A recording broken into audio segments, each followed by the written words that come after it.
kolduğu gündü.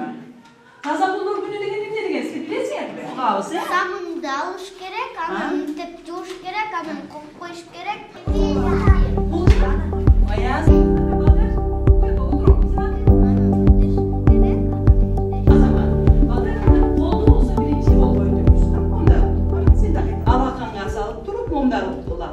Ana teskerisice bul sol kolda cumurturup on kolun alakarına deyip durup sürüyoruz.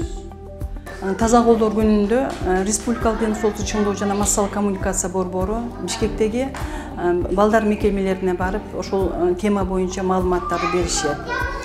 Бүгүн да ошол балдарга көчөдөн келгенден кийин, дааратканадан келгенден кийин тамак ичер алдында колду кантип туура жуунун эрежелери көрсөтүлдү. Жана бул жерде дагы айтыла кете турган эң маанилүү нерсе ата энелер да үйүндө ошо балдарына өрнөк болуп, балдар бакчаларынан алган маалыматтар үйдө да бышыкташса, ата энелер да үйлөрүндө балдарына өрнөк көрсөтүп, колдорун жуунун эрежелерин көрсөтүшсө, бул балдардын ден соолугу үчүн эң мыкты натыйжа болмок.